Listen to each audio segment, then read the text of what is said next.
What is going on, my Patriots? How y'all guys doing? Welcome to another edition of, you guessed it, Joel's News and Views, conservative news and views. If it's your first time tuning into the broadcast, do me a favor, hit that like button, hit that subscribe button, hit that notification bell up top. Please like and share. Please like and share. Guys, I told you I was going to do it. We did it. We got one of the biggest, most famous names in the conservative business that we're going to talk about some real issues tonight and going to give it to you uncut. Now, like I said before with this show here, please keep the language at a minimum for out of respect of my guests, because this is how I roll with it. I have my guests and they're a certain way. With that being said, don't play with it. I need y'all to give all the love and support with this first guest here. This man has written books. This man has been in the YouTube space for so long that he is a legend by himself. He has met Candace Owens. He's met the president. He has done it all. Y'all give 100% the biggest shout out love, the leader of the conservative new school, Brother Brandon Tatum, a.k.a. Officer Tatum. Brandon Tatum. What's up, man? Appreciate you having me on, brother. Appreciate you too. This guy, is one of the realest in the game. Very articulate. He talks better than I can. Hey, man, I ain't got to say nothing else about him. You know who he is. ABL. What's up, ABL? Everything's good, man. Ready to rock and roll.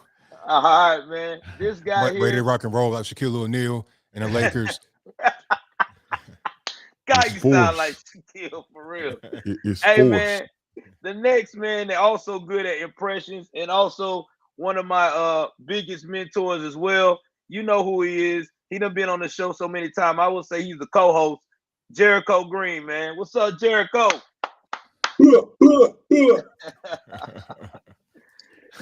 Now, the last guest that we got to introduce tonight, y'all know him as Craig Long 45, but he the one that makes all these liberals cry whenever they see his face, because not only does he get people in shape, but he hurt their feelings at the same time if you on that craziness. Give a shout out to Craig, baby.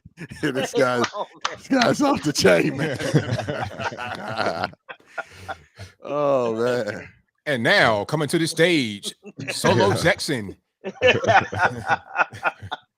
Man, it's good to have all y'all guys on here tonight, man. It's like a dream come true for all my followers, man. I told y'all we would do it. We're going to do it. So, with that being said, guys, I'm going to let Mr. Brandon Tatum kind of lead tonight, because most of the time, I know when I start stuff, I may say something I don't need to be saying. So he's more professional with saying stuff than I do. We're going to jump into the first topic, and the first topic tonight is going to be about Eric Adams using the racial slur against white Americans. Now, Brandon, what did you thought whenever you saw this man saying the words that he was saying in front of all these people? Well, I made a video about it. I'm gonna put it out tomorrow because Fridays normally slow for me. But yeah, I thought I was shocked to hear him say that, to hear him use that derogatory word.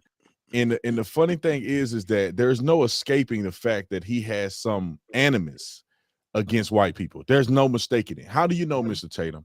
Because I used to feel the same way when I was younger, and I grew up in the neighborhood where we had a disdain for white people, and we would refer to white people as the saltine, if you know what I mean. So to see Eric Adams say that in a room that appeared to be full of black people, it really shows his true side.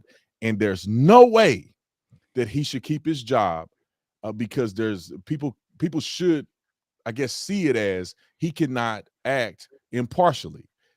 Racial slurs are not acceptable no matter what color you are. Definitely not for that guy, especially with the rhetoric he put out there. You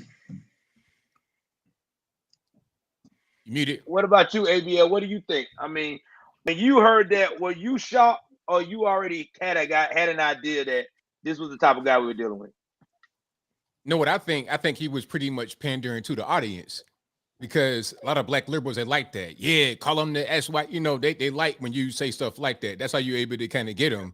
And he was also pandering to the people that want New York City to be more crime-free, when he said, you know what, I'm a former NYPD officer, and I'm going to go out here. I'm going to be hard on crime, all of that, and the third. But then when a new DA comes in there, Alvin Bragg, and he's saying he's not going to prosecute a lot of crimes. a lot of violent stuff and things of that nature. And then the new mayor, Eric Adams, says, well, I side with Eric Adams 100%. It's like, wait a minute. What happened to all that tough on crime, all that in the third? But you're going to side with the soft on crime district attorney? So he'll say whatever he has to say in order to get elected. I'm not sure what the goal is, because if you say something and you don't really do it, then what do you really stand on?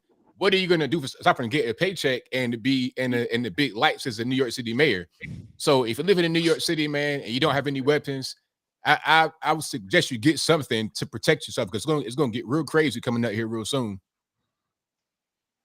Yeah, I mean, I definitely agree. I mean, there was a lot of pandering going in that video. Craig, what is your thoughts? Do you think that not only was he doing that for pandering, but you also think that he was doing it because he was trying to seem like he was so into the as they would put it, down for the cause, trying to get some love from the hood? I mean, to me, he's just another. I mean, his language, the language that he used, his demeanor, him pandering, the things that he said, referring to a group of people, slandering them with derogatory terms, is the same rhetoric that we hear from most pro-black people that are so romantically in love with dashiki, shea butter, cocoa butter, and all these incense and things like that.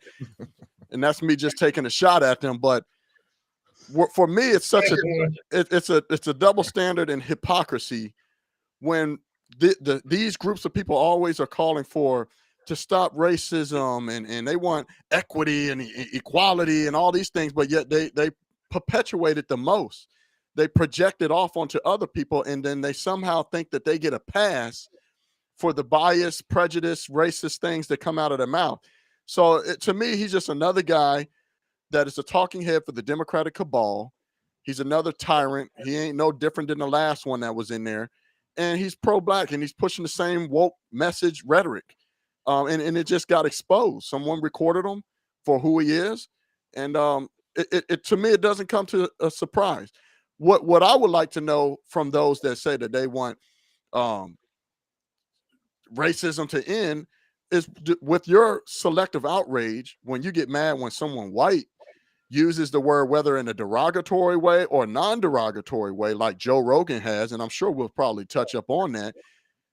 Where is your selective outrage when it comes to people that look just like you projecting the same type of racism to other people? So that was my question in closing. And I agree with you on that, because to me, it seemed like that he knew what he was doing was wrong. He knew it was out the way. And I think that in his mind, he felt like, well, nobody's not gonna pay no attention because I said the C word and it's not that big of a deal, which I see a lot of black liberals like downplaying that. And I think that is just ridiculous. Let me get to the super chat right here from Bob. Bob said, I love all you guys. We love you too, man. Jericho, what do you think about that, Jericho? What's your thoughts on that? Well, first of all, when I see these faces, man, I get happy. These are my boys right here. Now, a couple of things. I want to touch on something ABL said and Craig. First of all, ABL said it's going to be a hot summer in New York City. And it made me think of that opening scene in Predator 2, where the gangs are just held up in a building and they're shooting it out with the cops. And one dude keeps going back and taking a big old handful of cocaine because the Predator is attracted to heat and conflict. So I think there's going to be remnants of that in New York City. And when Craig said how these pro-blacks and stuff and all these fools, these blue check marks, these jackasses in the media and our government, they want equality. Well, equality is not a one-sided coin. Equality is not, equal rights and pay and affirmative action, and you get to sit up wherever you want on the bus and the lunch counters and all that type of stuff. It's not a one-sided thing. Equality comes with responsibility. That's the other side to it. It's like, we have rights, but we also have to be responsible with those rights. If you want to take a bite of this equality right here, fine, but there's two sides to that equality. And one side is, if you mess up, you got to pay the piper. Now, the price may be different depending on the situation, but since they set the price at ruining your career or you have to step down, if you come anywhere near anything called racist, well, that's the market price. That's what they've set it at. So we have to go with the market price. And if it were, I don't care if it was a school superintendent in Podunk, no-name town in the corner of a flyover state, if he said, man, I used to kick those asses, the heat would be nuclear. We would know everything about this dude. They'd be sticking a microphone in his third grade PE teacher's face to talk about what a little racist he was, and that would be it. So crank that up to the mayor of New York City. If Mayor de Blasio or whatever, whoever, it doesn't matter, insert white dude wearing a red tie here, if he said what he said, but we switched that word out, dog, stepping down would be expected. That it's a wrap. It's automatic. But he has some of that Kamala syndrome. If he's in front of this group, hey, he tears away his suit. Now he's wearing this. I'm with you guys. Or I got to go speak over here. Let me tear that away. Put on this hat. He has no conviction. He was saying things before he got in. Now he's going against what he said to get in a couple months ago. The dude is a fraud. He's a turd. And like I said, if you set the market price at this punishment, you must pay. Amen. And I agree. I mean, you got to pay, man. I would go ahead, ABO. Now, I was just saying amen. Yeah. I mean, you got to pay. You can't.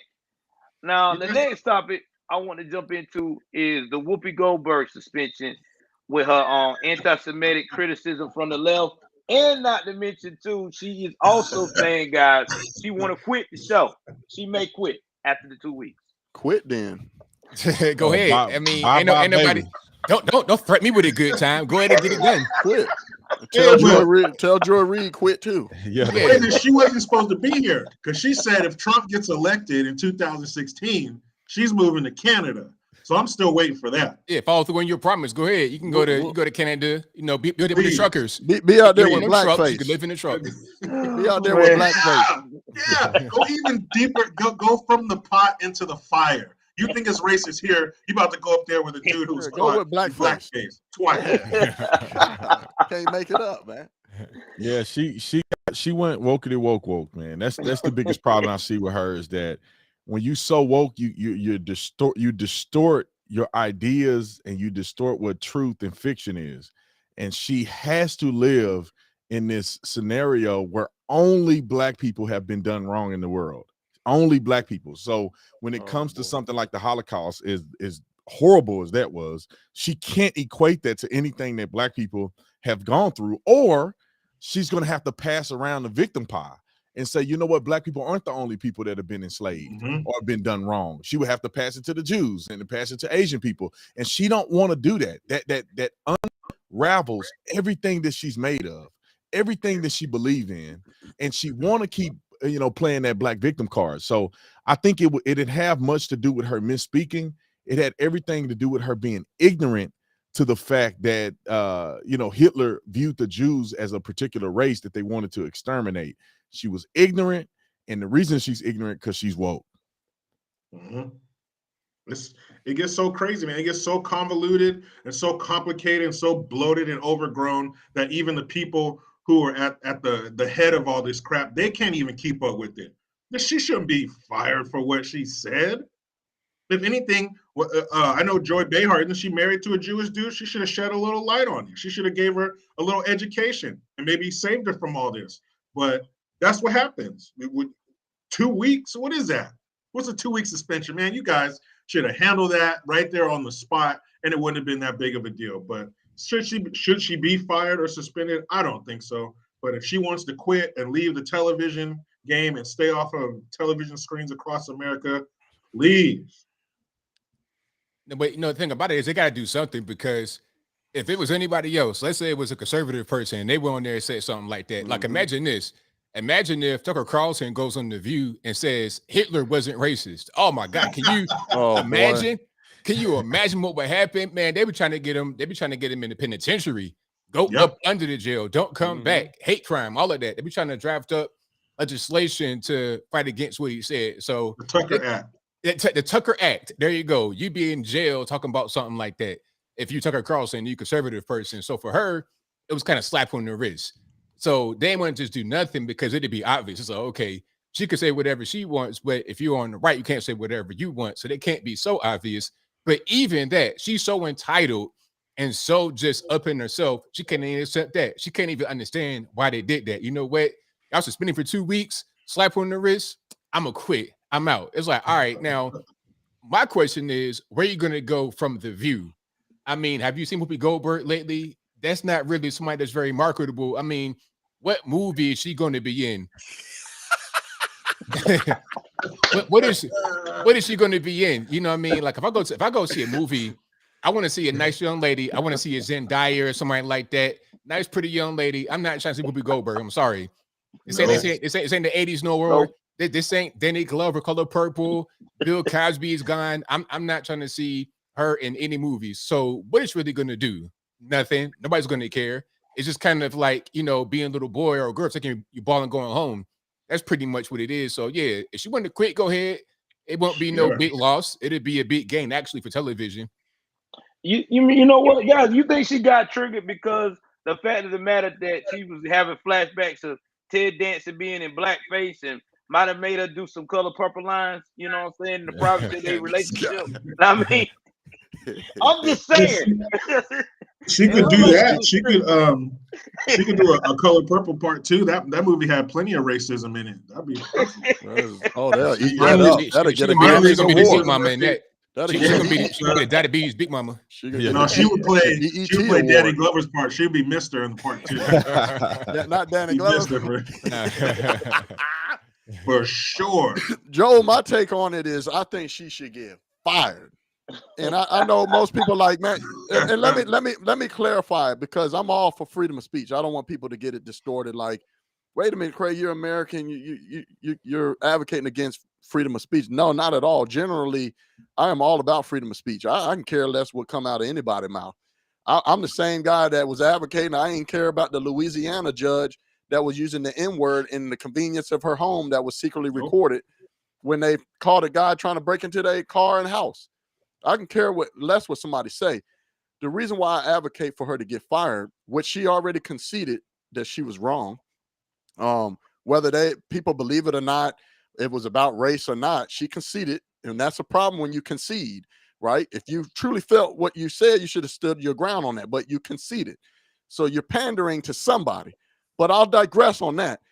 She should have stuck to her guns if that's how she truly felt, but she conceded. She said she was wrong. There's many statements that Hitler had used that he made it clearly it was about race, right? Now, black folks might not want to see it that way. Those pro-black folks or people that think that way may don't want to see that, and that's fine. Or maybe you don't even have to be pro-black. Maybe you don't see it that way. The reason why I advocate for her to be fired is it's a very simple concept. When you understand the battleground that we're in right now with censorship and how they're disabling people and throttling people's accounts and shadow banning and banning us off social media, suppressing our freedom of speech, right? Hiding it under their right as a private company to have whatever rules and policies that they have, right? It's a double-edged sword. Even though we know what they're doing is wrong, I say when you see they're about to eat at themselves, fan the flames. Fan the flames. If they asking for more rope so that they can hang one of their own, let me go get you the rope. So it's a very simple concept. It's a simple concept of art of war. What's good for the goose is good for the gander. What's good for him is also good for her. This is somebody that advocates clearly over and over and over to cancel someone else. And now that the rabbit has the gun, she's up to the chopping block. In no way am I going to advocate for her. Yes, I agree. It's freedom of speech. She can say whatever she wants. But when I see they getting ready to eat at their own, I'm all about pushing. Go ahead. Yeah, let me see it. So they should fire her tail.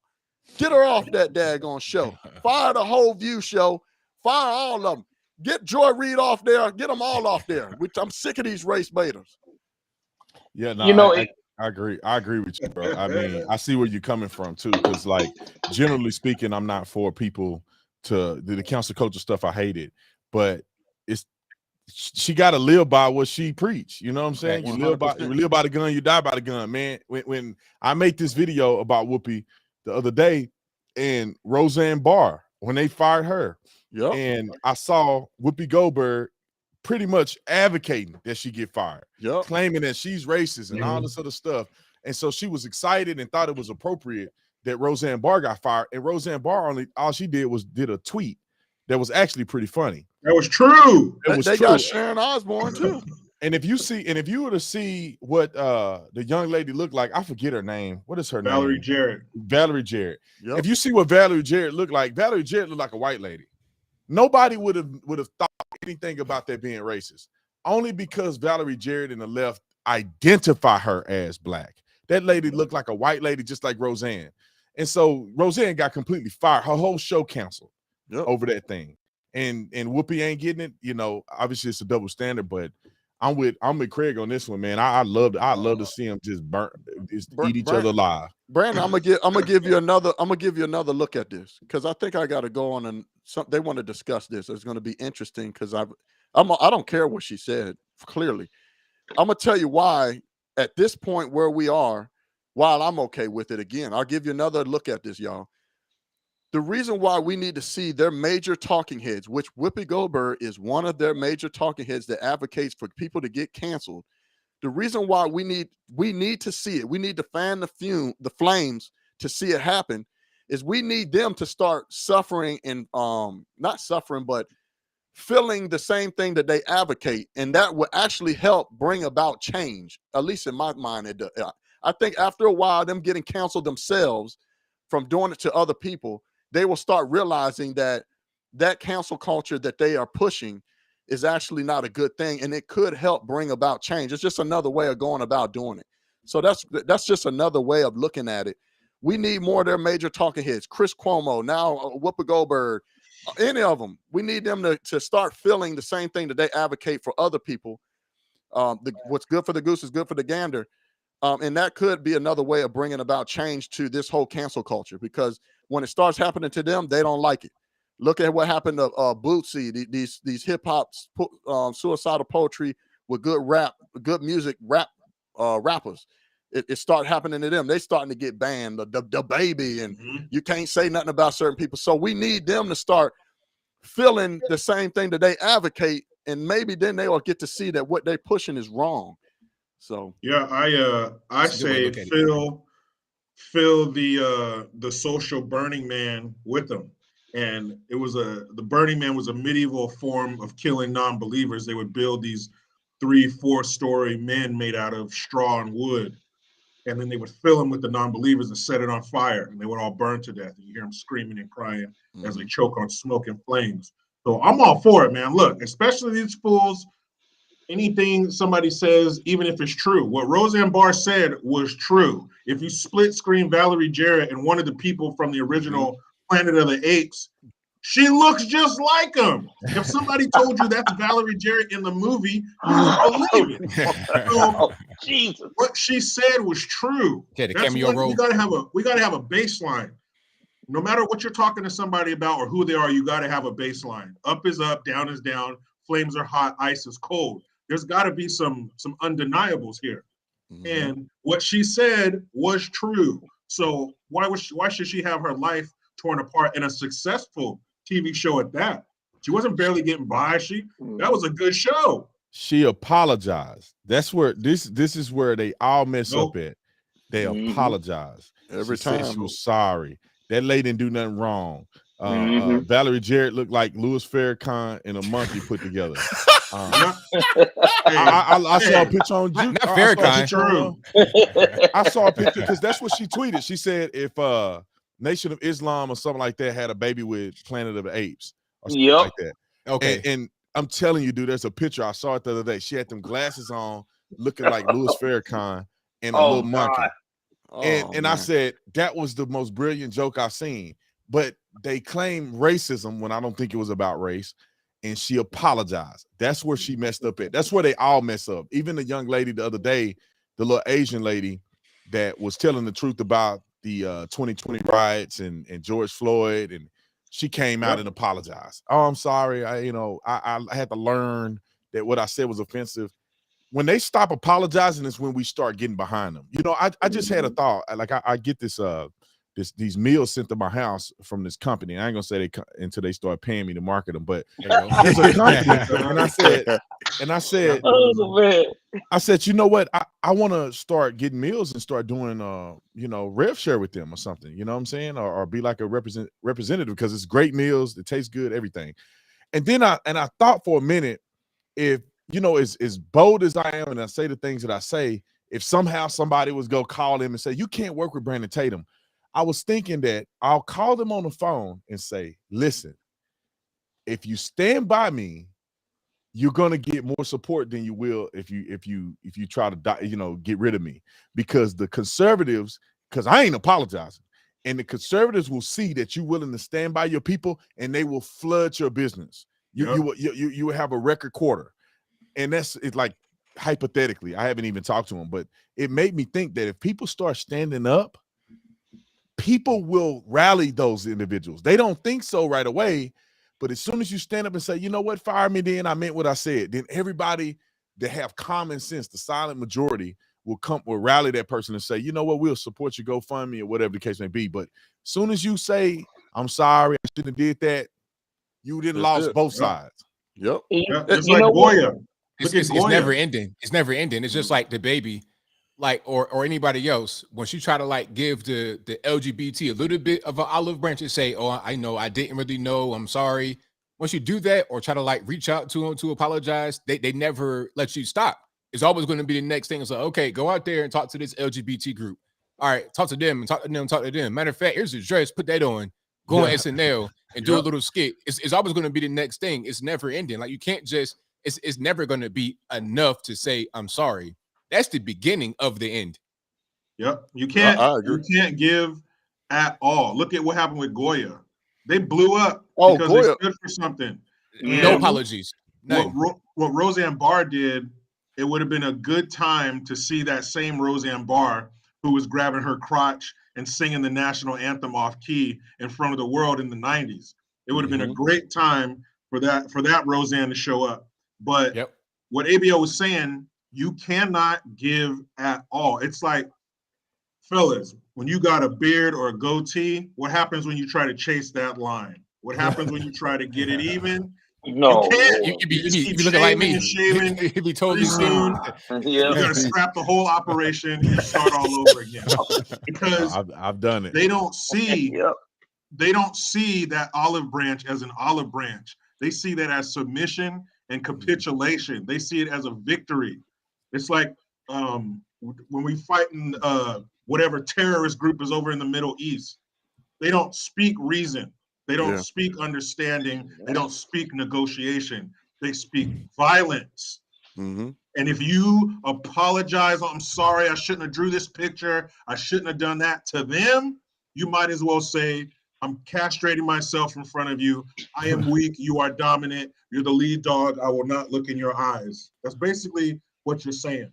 Thanks. These people have gone beyond the point of no return. They're mentally unstable. You can't give them nothing. And what is such a letdown for people like us who are, it's not even about what they said. It's about them standing behind what they said. And when we see them get in front of that podium, first I'd like to say, man.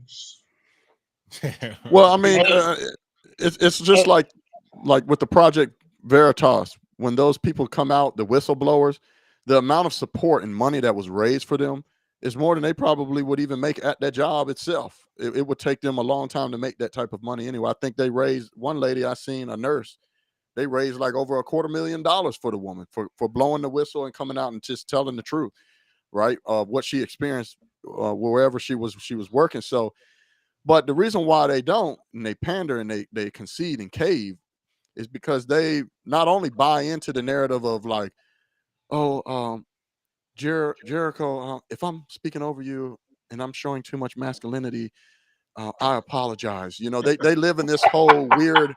Did you guys see that video? You know what I'm talking about? No, what happened? Yeah. There's a video, I posted it in my stories, but the guys were like, it was two guys on a podcast called PUSS, the cats, right? The good Okay. stuff. right? But Seriously. they're being satire, and they're like, oh, well, Jared, if I spoke over you, I apologize. If I'm expressing too much masculinity, then I apologize. You know, and they just kept talking over it. Oh, I'm sorry, and if I do that, hold me accountable. That's the culture that they live off of on the left, as well as they pander to want to maintain getting those checks that they know if they go up against that mob that cuts the checks, that they could be blackballed forever. They'll do them like they do Big Monique, the comedian Big Monique. You see how they blackball her the moment that she's Big Monique. So not to be confused. Yeah. Hey, you know what else I was thinking too? You know what else I was thinking too, guys? The reason why they come out and do all this apology, because guess who owns the entertainment business usually? It's the Jewish folks. They run a lot of the entertainment. They the gatekeepers. So that's why, I mean, if you don't believe it, look at what happened to Nick Cannon. When Nick Cannon did all that crazy talk with that Pan-African guy came on his podcast. they put him on 6 months of timeout. Sabbatical. Hey, you know, something that Craig was saying, that dude that you were describing, that podcast you were describing, what woman wants a man like that? You know what? You know what? It seems to be what they want. This are the seeds they're putting in the ground.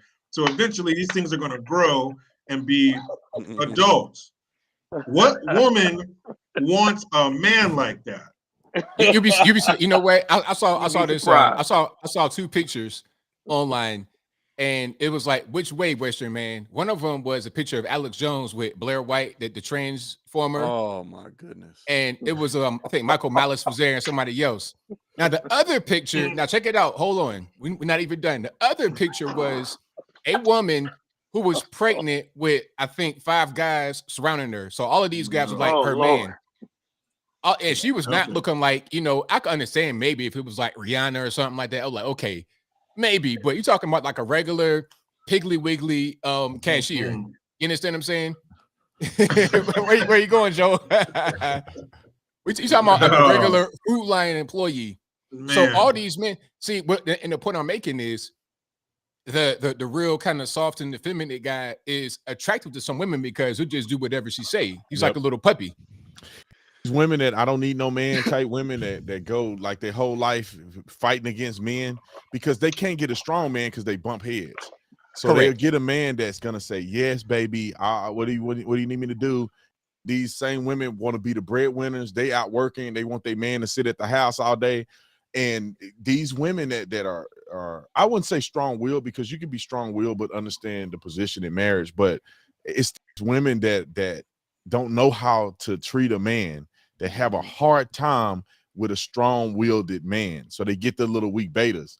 And that's exactly the type of women that go for those guys, because they let the woman wear the pants. These feminists, that want to destroy the patriarchy and all this other stuff, these are the men that they get. The one I was looking at this video, it was somebody, man, I forget who made the video, but it was a guy and a girl sitting on, I think it was Black Conservative Perspective. It was a guy and a girl sitting on a little, near a pier or something like that. A guy goes to interview him, and he says about women in sports, and they look like they're a couple. So of course the girl goes, yeah, there's nothing wrong with women in sports. They should be.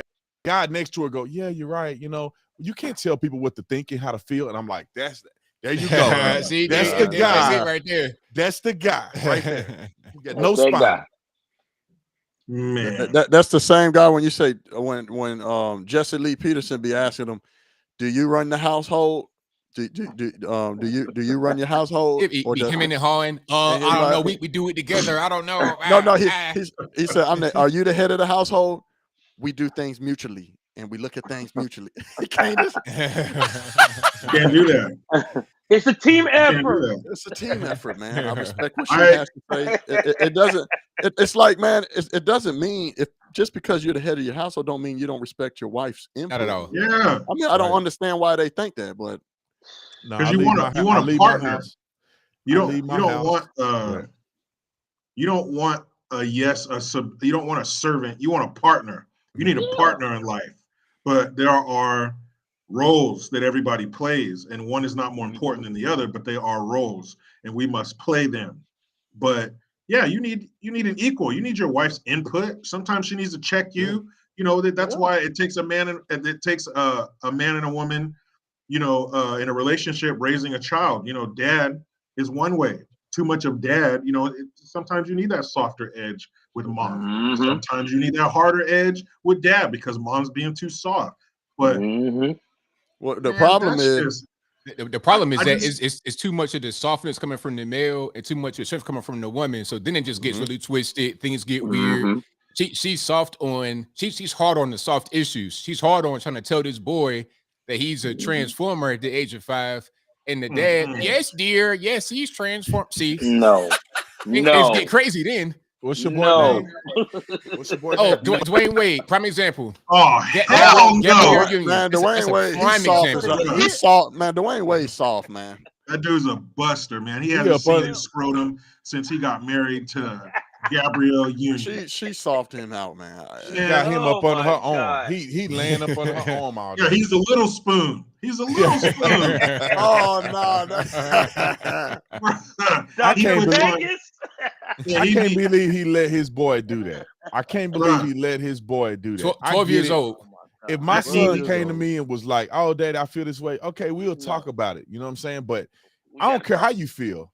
You living under my roof, you gonna do what I tell you to do. When you 18, you move out, you on your own. I don't care what you do. I done raised you already. And don't come to me when it hit the fan either. You know what I'm saying? Don't come to me telling my daddy, I told you. I told you. And I'll try to get my son help and everything before it gets to the point where I'm letting my son wear dresses and stuff. No, bro, you the weakest dude on planet Earth, man. And when his son think about this. I want y'all to keep it real. He ain't gonna pass as a girl.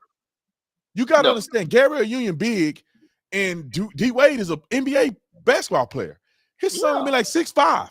You think somebody gonna look like Magic Johnson's son?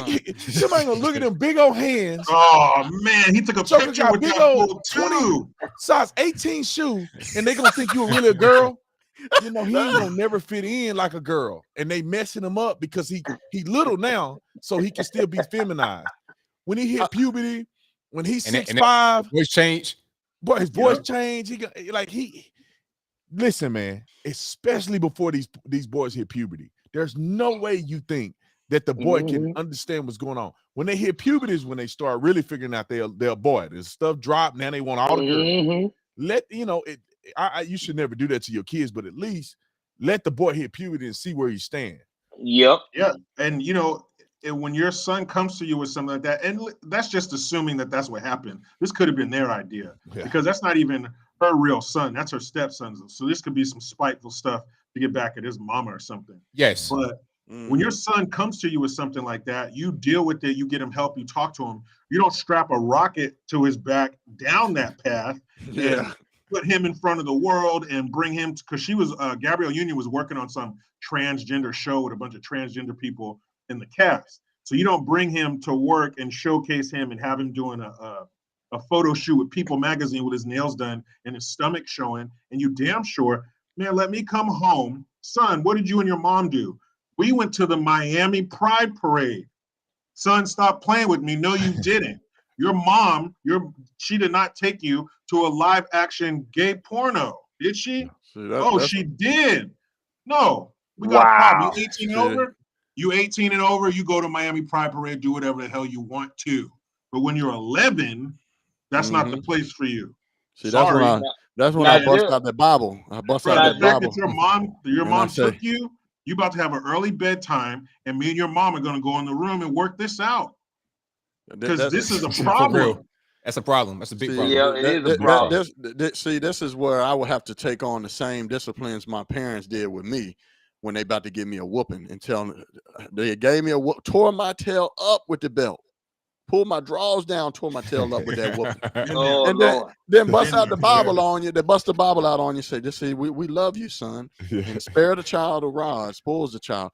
and you want to honor that mother and your father. You see what I'm saying? Your So, days shall be But longer. still stinging. You in there. you know, I don't say they understand put the drawers this. down and everything. Yeah, pull your pants up. Bam. Now, Hey, I remember when the drawers would go down, bro. That was Boy, that. it was real. You didn't did it. Man. yeah. Now, Man. Jericho. You don't got no pad. They pull it out raw. None. Take it Boom. all down. Yeah, You get yeah. straight Yo, skin. my dad's belt would break the sound barrier. That thing. God. Sound You like know, my the, daddy. Oh, Lord. Damn, You man. know the Jets when they do the sonic boom and you see that circle of air around them. Bro, I'm a survivor. Let me tell you. Oh, I'm man. a survivor. At the God. military jet sound. That's Bro, crazy. That's crazy, man. That is man crazy. But what y'all said about that is good points, because being you know, my stepson, my baby stepson with Jericho, you know about it too. And I told you when he came out to me, was it 17 now, about his sexuality. Yeah, it was a lot. You know what I'm saying? We had to go through therapy, we talked about it and everything else. But one thing I could say that my son told me and my wife, he said, Mom and Dad, because I got this lifestyle, I'm not gonna disrespect y'all. He said, now when I get 18, I'll do what I want to do. And I said, well, yeah, that's fine. When you 18, do what the hell you want to do. He said, but while I'm under y'all roof, I'm gonna respect y'all. And I was shocked because you know most kids don't do that. Most kids be like, I'm gonna do what I want to do. That's that, and that's how he's been. He's been respectful and tell his friends in a minute, yo, man, I'm not doing that. It's my parents' house, not doing that. And I think that's the perfect way to handle it. That's the perfect way children should do it. Because these activists want to tell these kids, your parents know that. No, bro. Your parents raised you. They have a reputation. And if you love them, y'all can meet somewhere in the middle where you say, look, you come over here. Don't bring your man over here. Or if y'all come over, don't be kissing and doing all that, because I'm gonna throw y'all out. Or you know, or like even the marriage, even the wedding stuff. Like somebody asked me a long time ago, if your son was, you know, turned that way and he got married, would you go to the wedding? And I said I wouldn't go to the wedding. And you know, people were like, why? But I said my son should understand that that's a decision that you make, and you should respect me enough to know I don't associate that. So go do you, and I'm gonna do me. I'm not gonna stop you from getting married, but out of respect for me, you shouldn't even ask me. You already know I don't fool with that. Now I say that now because that's how I feel. My son ain't never did that, and I know it's easier said than done. If my son was in, you know, a grown man and he did that, I don't know what I would do. At this point in my life, I say it ain't no way on God's green earth that I would support that and advocate, because I know that one day he may turn around, and I didn't push him into this, and then he want to change his mind, and now I'm, you know what I'm saying, complicit. So I mean, I think it's good that the kids want to come out and do that. At least respect your parents. And what's crazy about my son is that him being raised around me and my wife, he don't act gay, which is kind of confusing to me, but he's so conservative, man. Like some of the stuff that's going on right now with this alphabet stuff, he'd be like, what? Him and a good friend of his split up as friends because they were talking about what was going on with BLM stuff going on. And he was like, I don't approve of it. I think it's sick, it's twisted. This is not right. There's more ways to handle everything.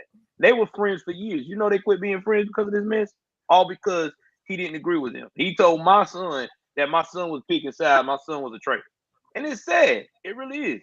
And he was like, Dad, what did I do wrong? I said, you ain't did nothing wrong. You just stood up for what you believe in, son. Yeah, being conservative is the new gay, I think. You know, when people used to, back in the day when they come out the closet, it was such a big deal. People would really treat them poorly, you know, depending on what situation you're in. And now you come out conservative, bro. That's how people treat you. All right, you can't come over our house. You can't go to your family house. They look at you like you got, you know, like you're an alien or something. It's like being conservative is people really, especially being a Trump supporter. Maybe a Trump supporter is the better term, but when you come out as a Trump supporter or something, man, people they get weird with you, bro. No, they get weird. I wanted to add. Go ahead. Your son, that's the best way to handle it, because see what D Wade and them are doing when their son came to them, instead of having that conversation, is like, all right, let's go. We're going to a pride parade. We're going to a strip club. You're going to be a trans. Like they totally, like they didn't even hear what he was saying. Like they were like, yes, I got my opportunity to be woke and be stroked by the circles that we run in. I got transgender. They're the new accessory. They're the new African kid adopted by like Gwyneth Paltrow. They're the new, you know, little purse, the new thing. You know, it's hot right now, and you know at what price? But yeah, man, you can't. What if D-Wade's kid wakes up in a few years and that's not what he wants to do? What if already it's not what he wants to do, but his parents are so excited and happy about what he's doing that he doesn't want to disappoint them? And what damage is that having with him? Like we were talking earlier, that fool is hanging out with Magic Johnson's son. Oh yeah, that is a no-no. Yeah, Magic Johnson's Man, son. I'm mad that my son lives in the same state as Magic Johnson's son, let alone standing next to him for a picture. And you know what's happening is that Magic's son is going to usher Dwayne Wade's son into that lifestyle. Yep. You know, and I've seen that happen. Like I've seen some of that. I've seen some of the older like magazine models from Black Men's Magazine, stuff like that. I've seen some of the older models usher in the newer girls. I seen them with my own two eyes. I was in my old studio, and there was a photo shoot going on. And I think these were some girls from the Bad Girls Club back in the day. They came to the studio doing the photo shoot. And then here comes Gloria Velez. I don't know if you know what that is. She came in there looking like the madam. And then they all kind of went to her and they followed her wherever she was going. It's like, okay, we're going to go to the club. You're going to go over there. And we're going to do that. It's the same thing going on with Magic Johnson's son. Ushering the young man into the new thing. Yep. That's what's happening. His parents are just feeding him to the wolves. They're taking him. Yeah. They're bringing him to the slaughter. Here you go. Yeah, I mean, even as a straight man, you still the things that you desire may change. You know, when I was a kid, the type of girls I was attracted to when I was a kid is different than as a man. You know, things change. The way you perceive, intimacy change. You know what I'm saying? Like so.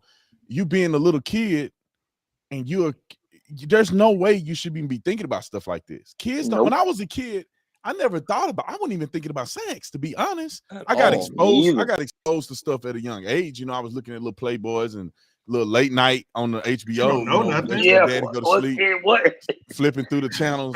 You know, I used to have it where I had a channel and I push last channel. You know what I'm saying? So I had everybody did that. You know, thinking my dad ain't gonna see the channel change when he come upstairs. But you know, I was younger doing stuff like that, which exposed me. But by and large, bro, we were playing basketball. We were about school. You know, it was more to life than genders and stuff. I never saw a trans person when I was growing up. I never saw a trans person when I was growing up. I never heard of that. You'll see some people that were a little weird. Even people who were claiming to be gay, I never saw that. There was a girl, she was fine too. Man, she was good looking. But she was a tomboy. We were growing up, but she wasn't gay. When she became grown, then you see her with women. I dated a girl in 8th grade. Her name was Christasha. Christasha was straight. She was straight, and then she went on to marry a woman, you know, as later in life. So even then, when I was younger, the girls who may have been feeling some type of way or whatever, they were straight until they got grown, and then they went off and lived their life. And some of these people, you can tell, you're like, okay, she wear pants, she looked like a boy. You know, I'm not shocked that she date girls now, you know. So, but it wasn't like it is now. They usher these kids in, they thrust them in. Even if they're curious, they thrust them into that situation.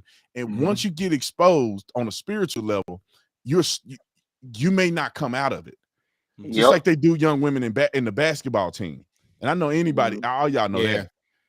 They turn these girls out. They come into the basketball team, and the gay ones, they be their friends, and they go hug them when their boyfriend cheat on them, and they there for them. And then next thing you know, they scooping them in, they kiss them, you know, when they drunk, and then before you know it, they full blown. I've seen it happen, bro. Every year when I was in college, the new freshmen come in, most of them are straight, and then year 2 or 3, they with one of the girls on the basketball team. You like, how did that happen? And, you know, they be turning the girls out. Hey, next topic that I want to ask y'all guys about, and this is also mostly towards you, Brandon, because I know you got a bigger podcast and stuff, and it's towards you and ABF. Y'all both do podcasts. What do y'all think about Neil Young pulling his music from Spotify over Joe Rogan, along with India Ari crying about the racism that Joe Rogan is spewing? Like, what are your thoughts about all this craziness? So they passed their prime. You know, and when India.Arie was hot when I was younger, then that would be a big deal. Neil Young, if they were hot, if these people's music was at the top, a peak of their game, and they pulled their music out, it would be significant. Maybe Spotify would listen to them. But bro, these people washed up, man. I ain't, you know, I'm not a music dude, but I don't listen to no Neil Young. I don't think I even know who he is. And I know India.Arie, but I ain't listened to India.Arie since I was in middle school. She ain't had no hits. Me too, man. She ain't had a hit song since early 2000s, man. That's like the year before I went out of high school. So about 2001 was the last time she had an awesome hit. That's about it. Man, I mean, nobody. Go ahead, Craig. This is my take on India.Arie. And first of all, Neil Young, he was the same guy that was, if we go back in time, he was at Woodstock and he was all about people's rights and freedom. And he didn't went straight Marxism, straight Democrat cabal. Forget that, take people's rights, and has no apology about it whatsoever. And then India.Arie, like we were just stating, she ain't had a hit song since the early 2000s, man. She had a couple great songs, some soul music. At least she didn't play into all that suicidal poetry on good beats. I'll give her that. But what I will say is she ain't no different than these pro-black woke jokers, man. She claims she's for freedom of speech, but she plays right into cancel culture. And to me, and you know, most black folks, they raised in the church, right? Most black folks raised in the church. You know, again, I always tell people I'm not a pastor or a preacher. I'm not a historian of the Bible, and that's apparent. But in the Bible, it says, thou shalt not covet. And it seems like there's a lot of coveting going on in this country. And India.Arie displays coveting to me. She's sitting there mad and upset about Joe Rogan's deal, the $100 million deal he got with Spotify, and calls to say, well, the reason why she wants to go along with the cancel and she's going to take off her music off the platform is because he used the N-word, which was snippets, not full context of the conversations that he was having are centered around the N-word, which I'm sure we'll all get into the N-word, because I can, if you don't want to hear, then everybody should stop using. But I guess that's another conversation. But she's coveting because she's worried about the deal that he got, and it's always this race thing. Oh, well, he got the $100 million thing, implying because he's white, and look at all these other. This platform, most of the music is black music, and we only get this much percentage. And all I can say to myself is, like, you completely skipped over the dude's merits and hard work and qualifications and the value that he brings to the marketplace. She says she has a podcast on the same platform as Spotify. Well, do you have 11 million downloads every episode? You know what I'm saying? It's like, we can't skip over that Joe Rogan has more views than most of these news outlets prime time. He's number one. The guy is number one. He brings more value. More people want to hear what he has to say, which is why he got a deal like that. But if you're only getting 100 downloads, you just your podcast, you know what I mean? You still hanging on the coattail of your hits that you had back in the early 2000s. I mean, come on, man. Yeah, you ain't know you India.Arie ain't like she H-Town or she Silk, or you know, that's my boys back there. I still listen to them. But you know, the thing about boots. Even though you brought R. Kelly out of the even the boy R. Kelly in jail, but she ain't no R. Kelly or nothing, you know what I'm saying? Where you got the greatest hits. You know, India.Arie had a few, she had a few little moments where she was swaggy and being, you know, the sister, natural and beautiful African, brown, you know, that was trendy a little bit. You know, that's over now. Now they got all the girls' thoughts. You know, the thought culture is good now. India.Arie. What's her name? The other girl that I loved. It's India.Arie and Erykah Badu. Lauryn Hill. I like Erykah Badu, Lauryn Hill. No, it's another girl. Floetry. They have Jill Scott. Jill Scott. There it goes. Jill Scott. She's trash. Jill Scott. Hey man, I don't know. Go ahead. You didn't see that video where she was doing something with something on the stage. You didn't see that video. No, she's trash. No, you didn't see that. She was getting jiggy on the stage. She was getting jiggy. What? And she don't. These people that the devil that got them. And she's against interracial relationships too. Her and Common, who both look light as hell. I just like he loves somebody was interracialing to get them. You know what I'm saying? So I don't know how Jill Scott can say that when she was all over Paul Wall in the video. She was talking about, You know what? is so attractive. Oh, don't tell me I'm she went down that road. Oh, I'm come gonna on now. Not I'm he gonna loves me. lightweight break the language rules here because there's no other way that I can say this. Yeah. But Oh nobody my God. nobody good, gives bro. a shit about no India Ari or no damn Neil Neil Young. Young. Nobody. But what they should have done, what you should have done, is they should have came out supporting Joe Rogan. Joe Rogan would probably invite him on the show and revive their whole life. That's what they should have done. Because let's say 20% of the people who watch that podcast with them on there, if they would have played their cards right, would look into their music. Oh yeah, NDRER, remember that? Yeah. Yeah, bro. She probably would have got some money out of it. Probably would have got a bigger platform. But no, you took Woke Avenue to a dead end. Now, after your 20 seconds of fame are over, you will return to obscurity because nobody cares about no damn India RE. All right? If India RE and Neil Young come to your rescue, you ain't rescued. Are you kidding me? Facts. Give a damn about no India damn RE. And you know what?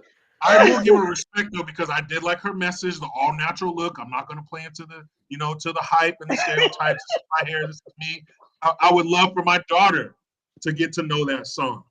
But outside of 2004, girl, you better shut your damn mouth. Shut your mouth. Go back to whatever normal life you are living with 2 people every month going, hey, you look familiar. All right? Yeah, exactly. But you know what? Here's a question. Here's a question I got for those that have Spotify and they pay for Spotify. Who's on Spotify paying for India Ari or Neil Young or Stills and Crosby and Nash? Nobody. Nobody. They're getting like 2 or 3 downloads a week or something like that. They're not there for that. It's not a driving motivating factor. Like if you got to pick between Joe Rogan, the biggest podcast on planet Earth, and India Ari with a 20-year-old catalog, ain't make nothing sense. Like to lean with it, rock with it days. Who you going to pick? It's Joe Rogan. It's easy. Joe Rogan. Well, even outside of Go ahead, Brian. even outside of the emotional appeal, meaning that what's more appealing to your senses. Even outside of that, you got to look at money, bro. Spotify is looking at money. Yes. 11 million downloads an episode is absolutely epic. That is unheard of in the podcasting world. And if he leaves, then everybody's going to go where he goes. They're not going to just somehow stay on Spotify. They're going to go and follow Joe Rogan in a competitive company that say, Joe Rogan, welcome to our podcast. We'll host you here. The other company is going to go out of business, and everybody's going to be attracted to the new company. Like it's a business strategy too. He's so strong, he can come up with this Joe Rogan social media. Yep. You know what I mean? I'll be on there. I'll be on there too. I'll be on there too. And I met Joe Rogan at an MMA fight, and Look, he's a cool dude, man. They look. decent dudes. He worth tons of money, bro. They can paint the picture all they want. I'm trying to smear campaign the man. I seen the video floating around of Joe Rogan talking about he was somewhere, he wanted to get in Africa, and he felt like he was at the Planet of Apes. And it's like, look, man, you know what I mean? No matter how people try to spin this, man, I think I understand what he was saying. I'm black, and if I was up in the middle of Africa, I probably would feel the same way. Like, man, what in the world is going on? You know what I mean? I don't think he was trying to associate anybody as monkeys. If you go and look at the movie, you can see that it was some white folks, and they looking around like monkeys is running this whole they on horses. They got whole civilizations. They ain't playing. They locking us up. Yep. It's a culture shock. So him being a comedian, because he was a comedian, and it's funny to me that black folks can be comedians and say whatever they want to say about anybody, but they are so hypersensitive the moment that somebody white is being a comedian. So I didn't see nothing wrong with what he said. I don't. So I want you got to send that to me because I haven't seen it. But have you guys know? And I watch comedy all the time. Black people make so much fun of white people in comedy. I mean, they could do a whole skit clowning white people. Even when they right there on the stage, they clowning white Becky and all this other stuff. Yep. You have one white comedian that will say something about black people, and that was I forget his name now, but he's hilarious. And I think that he canceled down because I think he cheated on his wife or something like that, or at least allegedly. But you don't see too many white comedians who go hard against black people. and talk about the way they dress, the way they look, their teeth, being in the black community, crackheads, and you'll never see a white comedian do that. Black people do it all day about white people, the way they dance, the way they look, the way they shop at Whole Foods. I mean, they go all day long. And Eddie Griffin, he built his whole damn career off of it. Look, make fun of who you want, man, but at some point, switch to another station. I like rap music. I grew up listening to rap music, but even I gotta switch to R&B or something, some rock and roll, some alternative or something. You're not trying to be on a road trip cross country only listening to one thing. So eventually you got to change it. And if all it is, white people, I mean, you white people and white people, white people. I'm like, man, say something else. It ain't even funny no more. And I know what you're going to say before you say it because it's so hacky and it's such low-hanging fruit. But again, if you want a nice big birthday size piece of this equality pie, you got to take all of it. And some of it includes being made fun of just like everybody else and laughing at it because it's just a joke. Not boycotting and tweeting from your seat at the comedy show that they said this and they need to be canceled, hashtag, whatever. If you want to be out here running with the big dogs, you want to come off the porch, you got to take your lumps like everybody else and get on with it. That's part of equality. It's not all fun stuff. 100%. I'm okay with people. Go ahead. I'm sorry. Yeah, while you talking, Brent, I'm gonna pull up this video about Joe Rogan right quick. Go ahead. I'm okay with people being able, this is a real thing, man. It's like if I hear a comedian say some racial stuff against black people, it make me feel some type of way if I heard it. But at the end of the day, you got to understand that you have to be able to take it and you got to be able to take punches as well as give them. You can't just sit in a world where, like for instance, if I heard a black dude say the N-word, just say if I was up at the little Waffle House down the street and I heard a black dude say the N-word, it really wouldn't shock me. If I hear a white person say it, I'd be like, wait a minute, that's weird that white person. But as a functional adult, I have to sit back and say, why do I feel that way? And is the way I feel about this justified or not? And I say, if the black man can say it, then the white man can say it. Just like Black History Month. Yep. If they came out with a White History Month or something like that, I have to be okay with it if I'm okay with Black History Month. Same thing with Black Power. People going, Black Power, Black-only businesses. If a white person said white-only businesses, to me, that's racist. Right with it. Or wet entertainment. And I'm like, well, I gotta be balanced about this. It's not right if they do it, or it's not right if black people do it. I don't understand why people can accept the double or how people can accept the double standard when it's so obvious. Or on Netflix, the white stories. I'm starting to see that now. Black stories, Black John. Oh yeah, Latin, white entertainment TV. In my bio, experiences. In my bio, I got black-owned business in my bio. I thought you put that on purpose. I was like, how do you do that? I did because I was like, what?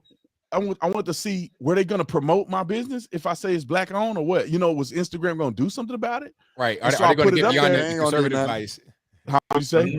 Are they going to get beyond the whole conservative thing? Like, okay, we don't want to promote you because you're conservative, but you black. So what are we going to do with that? Yeah. See, I didn't know if it was the algorithm will be like black owned businesses, and just because you labeled that, no matter what your social media is, they'll like somehow give you an algorithm to get more reach. So I threw it in there to see were they going to do something about it, Right. And they got the black stories and stuff on there.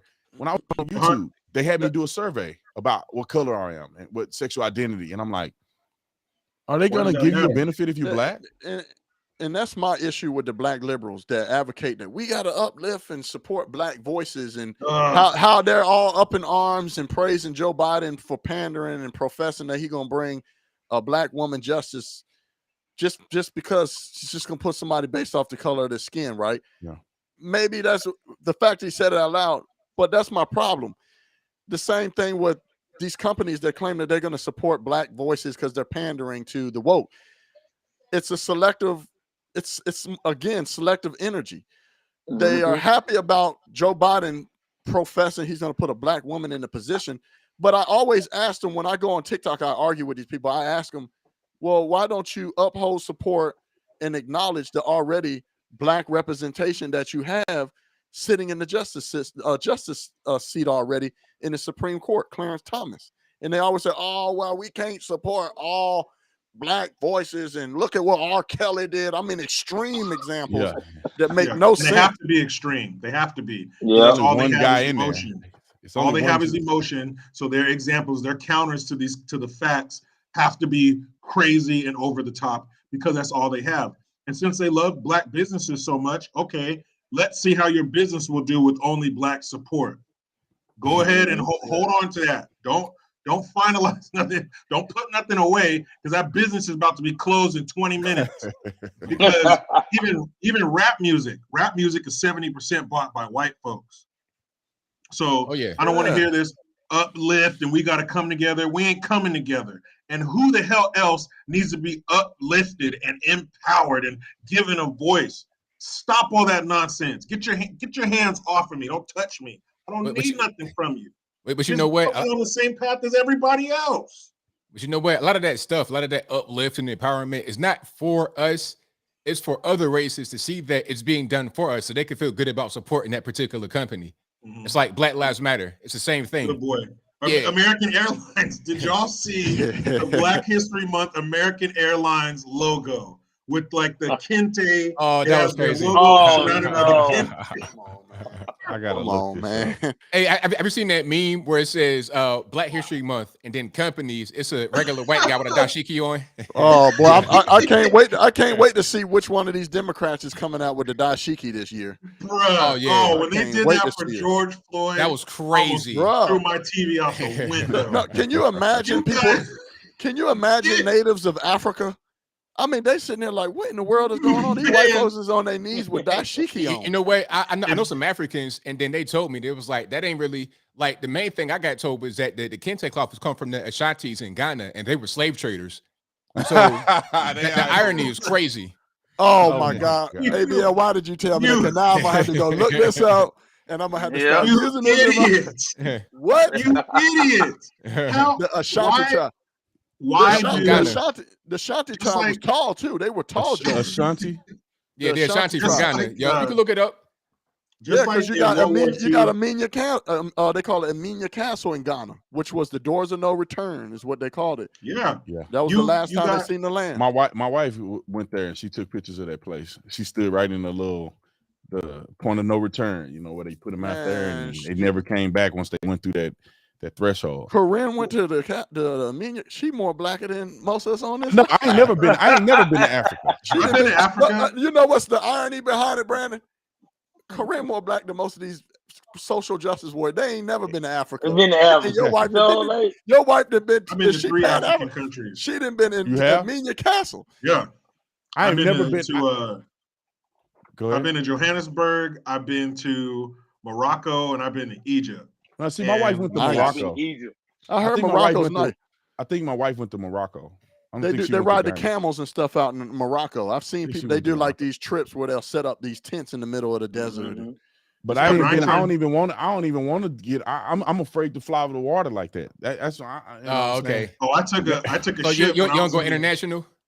I will. I have to do, but it's terrifying. But I'm like, oh man, this is gonna be. I'm gonna be on the plane. This is gonna be the time that something fails first class in the ocean.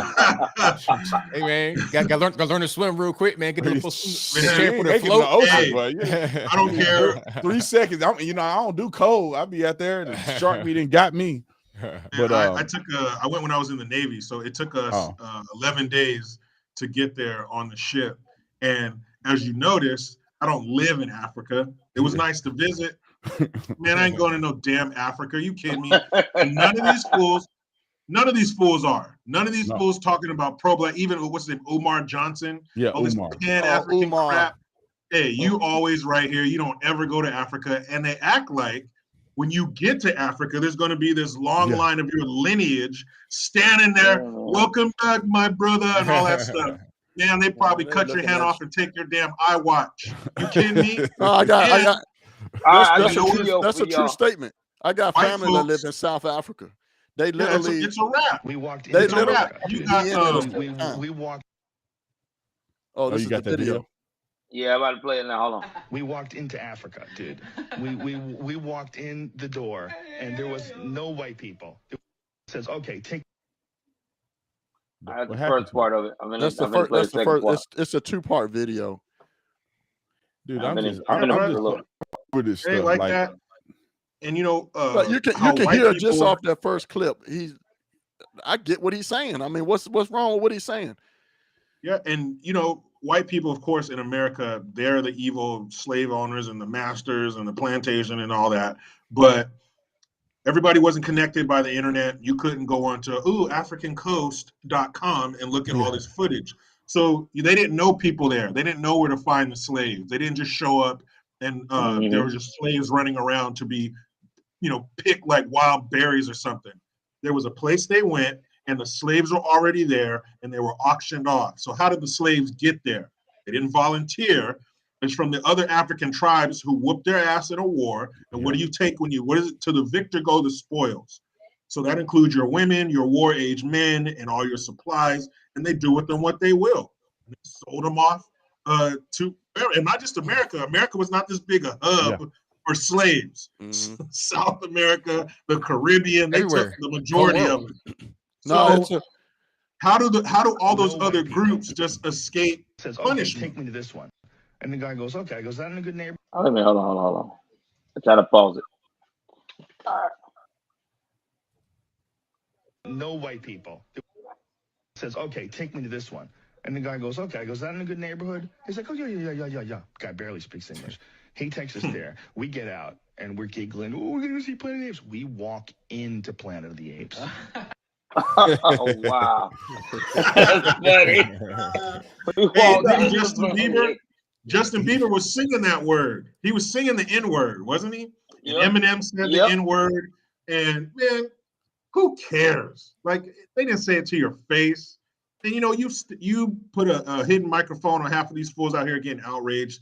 They said worse stuff than that. Look at some of Whoopi Goldberg's old comedy specials. Man, I don't want to hear that crap again.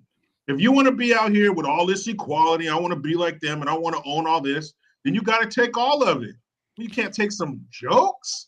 These people must have been the only child and didn't have any older siblings because my skin's a little tougher. My brother used to wear me out. So some fool says that I don't even know you and I'm never going to meet you, I could care less. I Googled it real quick just to give a percentage of slaves that landed other places. So it says 60 to 70% ended up in Brazil. Only 6% arrived in the United States.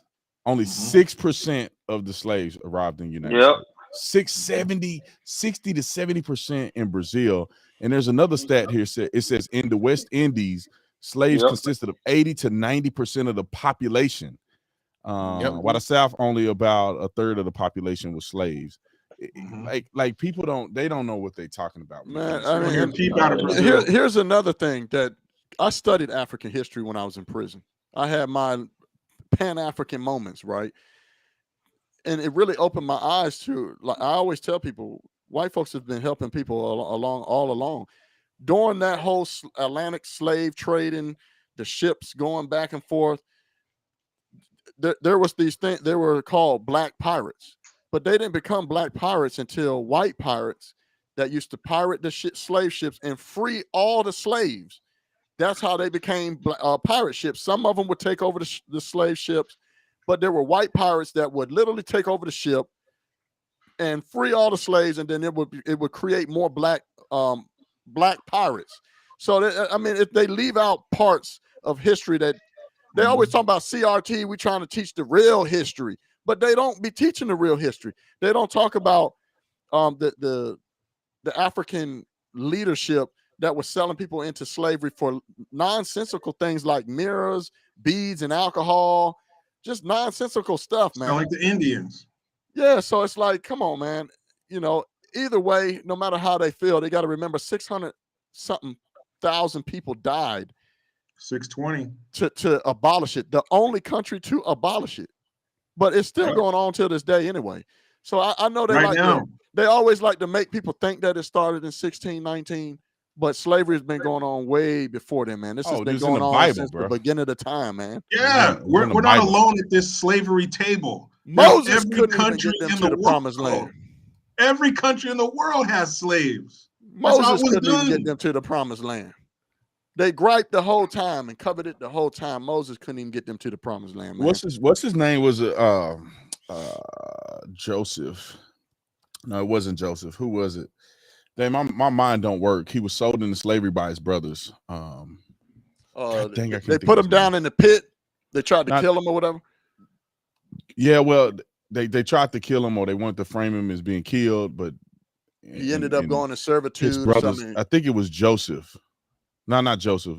I can't think his name. I gotta look it up. My brain ain't working, but yeah, he was sold into slavery. That was in the Bible in the Old Testament. Mm-hmm. Yeah, it's been going on forever. As long as people have been fighting. It was somebody said it was Joseph. It was Joseph. Yeah, Joseph. I don't know why. Joseph's. I figured it was Joseph, but it kind of sounded like somebody else. But appreciate I think that, it was Sagittarius dad. Yeah, shout out to Sagittarius dad. Hey, shout out to all the dads.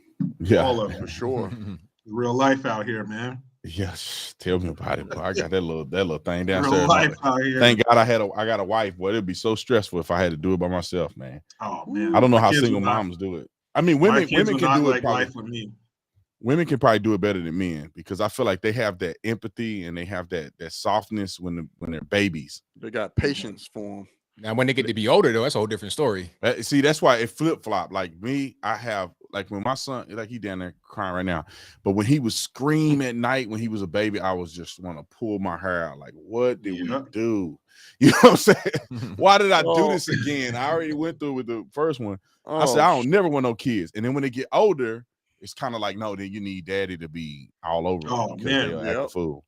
But that little compassion, I'm not a compassionate father. Like when a baby screaming, I'm just like, oh, I can't stand to listen to him scream. I remember my son, I broke down and just took that little joker with me, put him on my chest in the bed and went to sleep. And we got peaceful sleep ever since after that, man. I know some people, they don't advocate. They let the baby sleep in the crib and they'll get used to it and spoiled and keep, man, look, there's studies, you can look this up too. There's studies, there's beneficial factors of the child sleeping with the parent. We're the only species that separates the child from the parents. Everywhere else, the child is sleeping with the parents, man. You guys can look it up. My wife, every night. My son's mom looks up that stuff, and I'm telling you, once she exposed me to that literature, and I was like, okay, so my testosterone was lower so that I could connect better with my son. Okay. I mean, it's off the chain, man. But ever since then, he ain't crying in the middle of the night. We got peaceful sleep. We could get up and go to work. It was so I when they get to going crazy, man, go on, put that joke in the bed with you. And he'll go my wife slept with him every night. She just started coming back to the room. Every night she sleep in the room because he has his own room. They got a bed in there, and skin to skin is a real thing. You know, my son was in NICU when he was first born, and we were doing some research, and skin to skin will help them recover better. And so I would go down there because my wife she couldn't go for the first like night or something like that because she had to recover. But like I would go up there, man, take my shirt off and put my son right on my chest, and he recovered quicker and quicker and quicker. And it was also his because my wife is diabetic, so when a diabetic woman gives birth to a kid, his blood sugar is low, and so they have to give him different things. But doing skin to skin, he recovered a lot quicker. Yeah. And so, he's fine now. He crazy. I think he's crazy now. Crazy. Perfectly normal, man. Perfectly normal. For the mother, the skin to skin for the mother, it helps them produce. It's crazy how it's amazing how unique the human body is. The organ works together.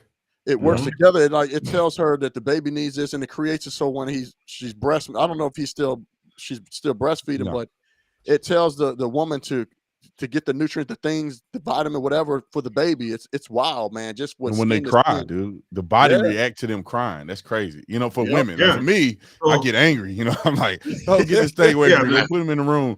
But the noise, it's irritating to a man, that noise and the screaming and all that kind of stuff. Again, that's where that balance comes in. But you do what you got to do, man. If skin to skin works for your kid, do it. If putting the kid in the bed it works for you and you got to get some sleep, do it. But you know what I'm saying? Not until the kid is like 9. You know what I'm saying? At some point, hey, we got to get back to normal. We got to reopen business in here. You know what I mean? We can't that's what you call have that with the baby in between you unless you're into that weird stuff. That's called cop blocking. hearing, what happens to the woman's body when the baby cries when it's born, and all these intricate, on an atomic level, what I'm saying, that takes place in a woman's body and how it responds to her child and the whole birthing process. Oh, yeah. Don't tell me that you can wake up one morning, put on a dress and some makeup, and now you're her.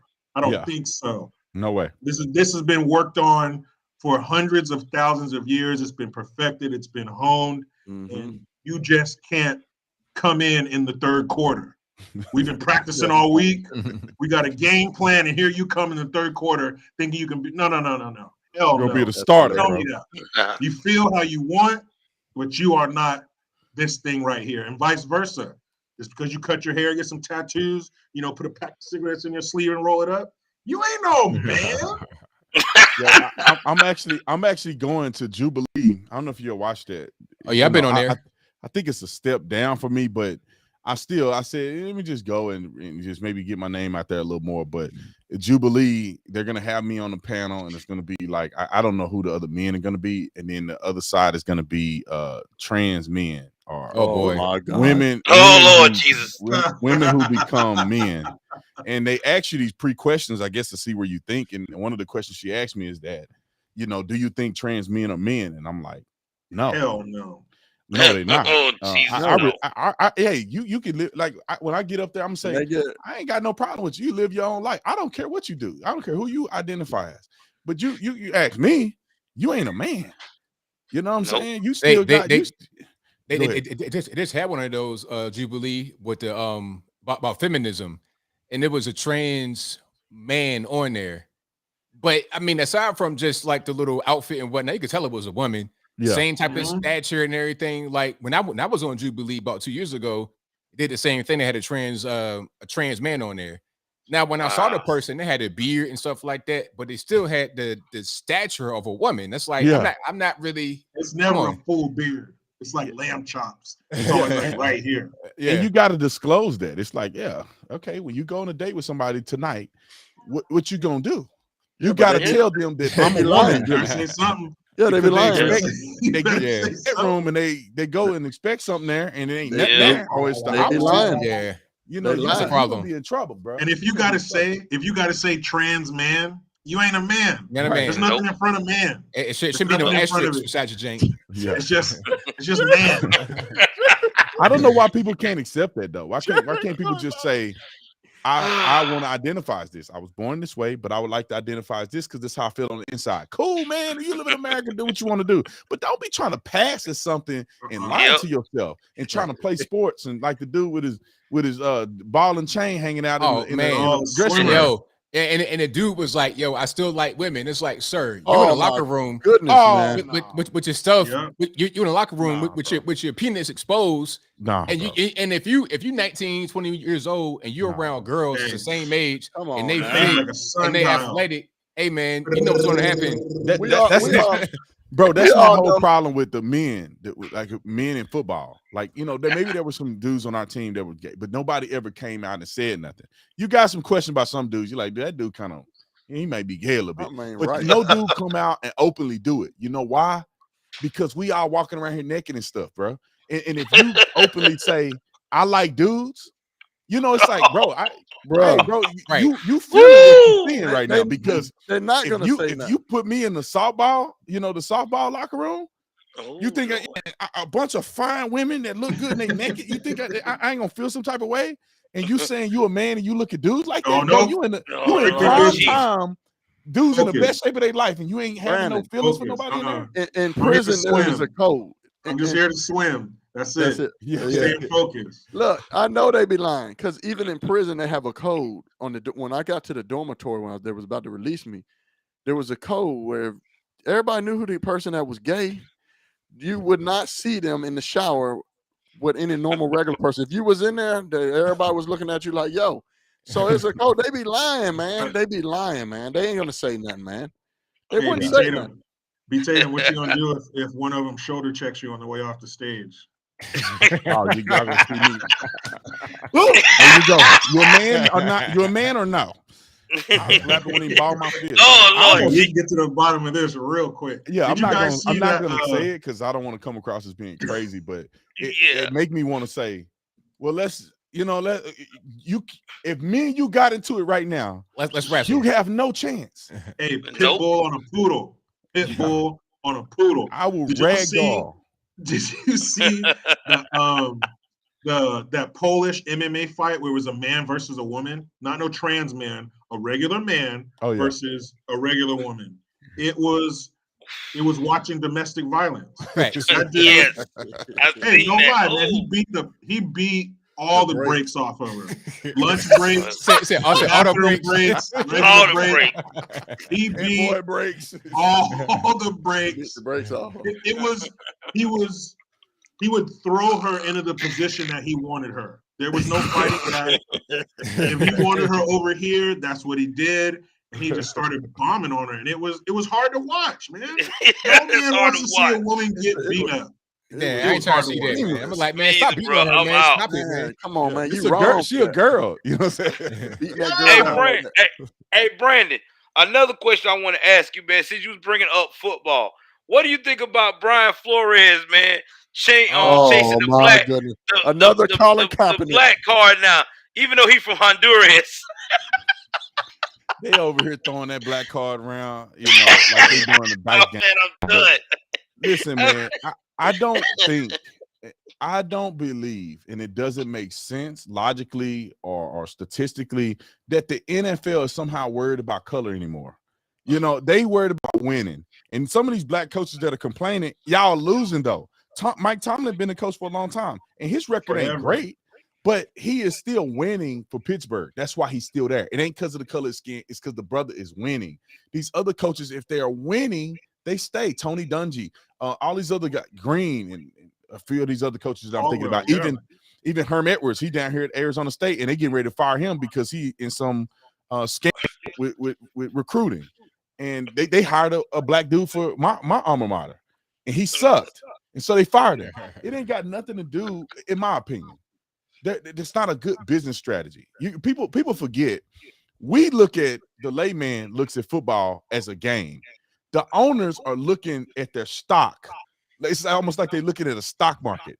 The owners are looking at what investments do I need to make to build the profitability of this franchise, to build the equity of my franchise. I don't care what colors are doing it. I want to win. I want a Super Bowl. You know what I'm saying? I want to move the stadium to over here. Some of these teams, bro, they worth hundreds of millions of dollars more than when these people own the team. This is a money equity for these owners. We down here looking at players throwing footballs and getting concussions. These owners are looking at, how do I build this team to make as much money and be worth more than it was when I got it? And I think people aren't thinking about that. Yeah. And what kind of taste are you leaving in the mouth of these owners who are going to have a black coach's resume come across their desk? Do they even want to deal with it? They're gonna be Do they apprehensive. want the headache? Do they want the uproar? Do they want the lawsuits? Probably not. I know if I was the owner. He's I'd be coming like, off of being an NFL head coach. He wasn't coming from coordinator to head coach. You were a head coach. And like B. Tatum said with what's his name? Mike Tomlin. He's been there since like 2005 because he's never had a losing season. That's why he's still there. You could be black as the blackest night, no arms and legs. Remember in Living Color had the head detective. His body got all jacked up to just a head. Not the head detective. He like it's a potato head. Punting I that don't think thing. if you ain't got no arms and legs and you black as the blackest night, they just gotta wheel you around in a chair. You just gotta whistle. If you're winning, you got a job. Period. What about the countless number of white coaches that have been fired? How many white coaches been there for a season? Get out of here. And nobody says anything because that's not what it's about. That's so stupid, man. And now after you sue the NFL, are they going to hire you? Are you going to have a job? You're going to have to live off of your lawsuit money, your earnings, your winnings or whatever. You're going to have to go to college. Like, why are you even doing that, man? That's just so stupid. But you got all these fools jumping on this, the Stephen A. Smiths and stuff. Like, this is the worst atrocity in human history. But think about it. Why is he doing it now? Oh, after he didn't get the job he wanted, now the NFL is racist. When he was coaching and all this stuff, probably moving up through the ranks, oh, nobody was racist. He didn't complain. He didn't say nothing. But then he got turned away from a job that he wanted, and all of a sudden the NFL is racist, and I can't believe what happened. Same thing with Colin Kaepernick. When he was playing at Nevada, when he was the quarterback for the 49ers and they went to the Super Bowl, ain't nothing wrong with black on black violence. It didn't exist. He never was an activist. When they put him on the bench, and they played a white boy in front of him, and he dated that actress girlfriend that got in his mind. Now all of a sudden he's standing up for social justice and growing an afro. But anyway, man, look, we all once you go woke. I gotta go to the restroom. When you go woke, when you go woke, you go broke. Again, what's good for the goose is good for the gander. The NFL was pushing all that woke, had them vile celebrity criminals on the daggone on the graffiti hashtag fad diet organization, all on the field, all on the jerseys, and all on the helmets. So when you go woke, you go broke. This is what they get. This is what they get for pandering, virtual signaling. People just want to watch football. We don't want to see viral celebrity criminals based off their decisions. The outcome was unfortunate. We don't want to see that stuff, but we just want to watch football, drink some beer, and eat some chips and some dips.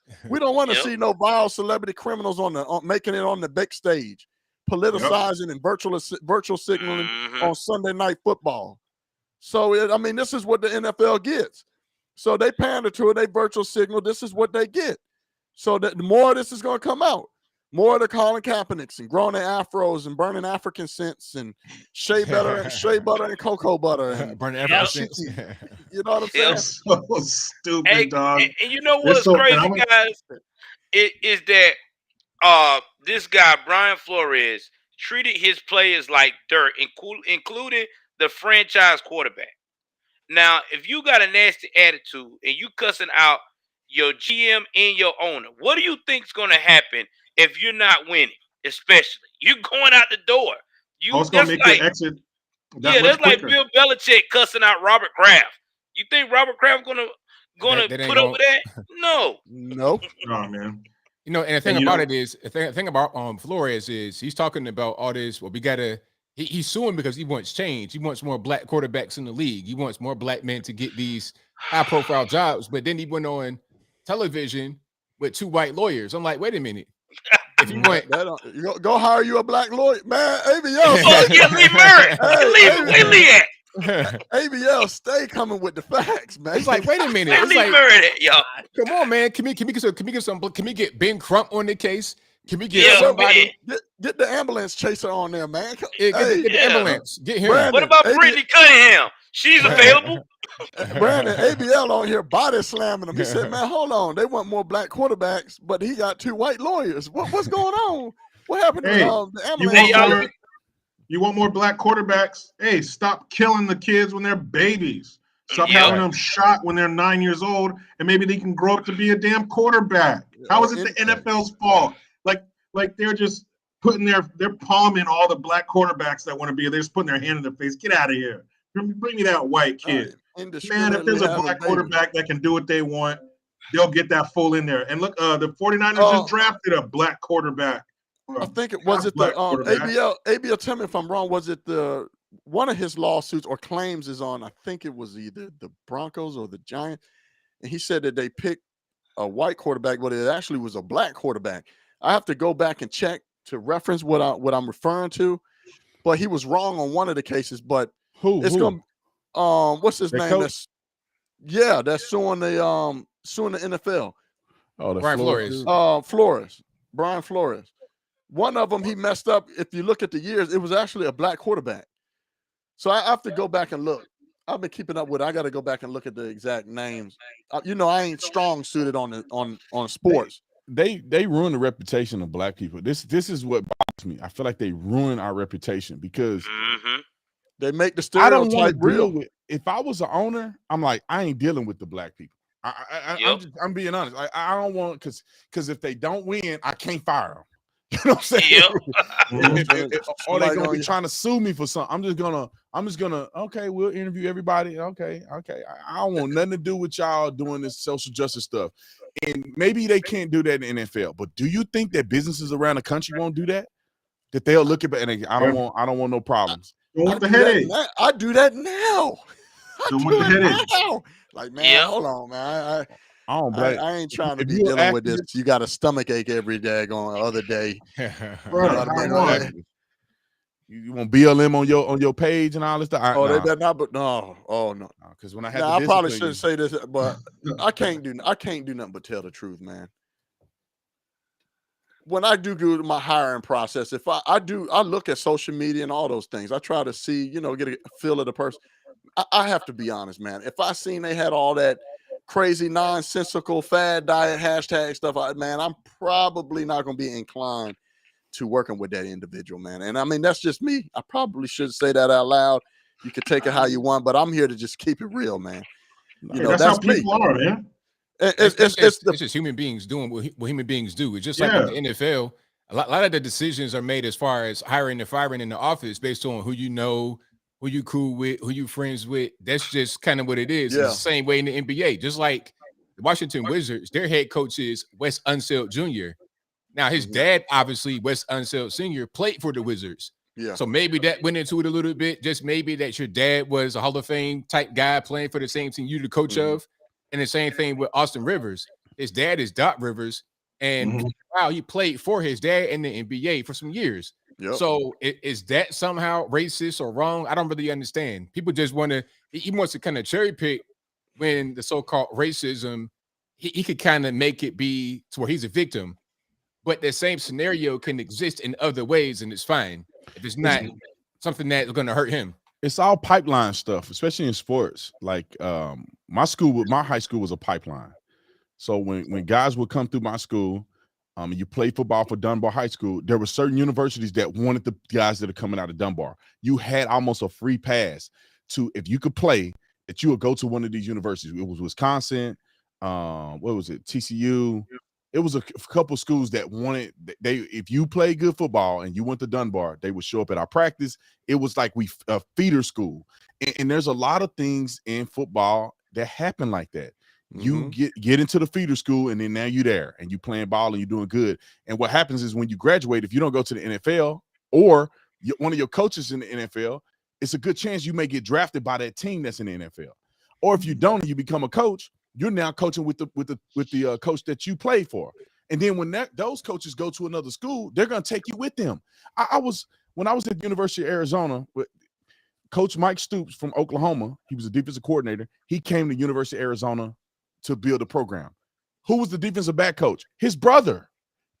What team did he come from? He came from the school where his brother was the head coach. And so he brought his other brother to be the defensive coordinator for us. And the strength and conditioning coach, and all of them came from Oklahoma. And then when they went to another school, like the defensive back coach was Mark Stoops, who I played for because I was a defensive back. He now played for Kentucky. I look at their roster. The strength and conditioning coach that we had, they're all black. Strength and conditioning coach, the other dude who was an assistant strength and conditioning coach, and then his best friend who was a white guy, he was just a helper. Now he's the defensive back coach. All of this stuff is about who you know, who you played for, what school, what reputation you have. That's how people get up into these positions. And it's I wish people would slow down and understand that it's not just merit. It's not just that you're a good football player. It's who you know, where you come from, and the association with that. Yeah. All right, guys. I'm finna get to these super chats right quick. $10 super chat from Mr. Bob MIT. He said, for all the sailors and Tidewater people, appreciate you for that, man. Go Navy. Go Navy. Next one is from Charles Turner Jr. I think this is one of your guys as well. B Tatum. He said. This is from Craig. He said, Craig, remember what President Trump said? Everything woke turns to, you know what that is. Man, I need to make some I ain't merch gonna like say it that. because we already got to do some editing for. I know that ABL and Brandon got to do some editing, so I don't want to say too much. And Atomic Tabasco said, Red Wave 2022 for the $5 super chat. And let me see. And TCB. That's my boy right there. Another great patriot. $10 for the donation for the super chat, man. Great. He's got a great show too. So Thank you very much, bro, for the $10 super chat. You know what, man? Especially after living through the failed recall of Gavin Newsom in California, man, you can't put nothing past nobody. You got Biden circling the drain. His poll numbers are in the toilet. The Supreme Court justice, whoever they're going to put in there, they probably won't get confirmed if the Republicans got half a brain cell and they block them. Kamala Harris is an idiot.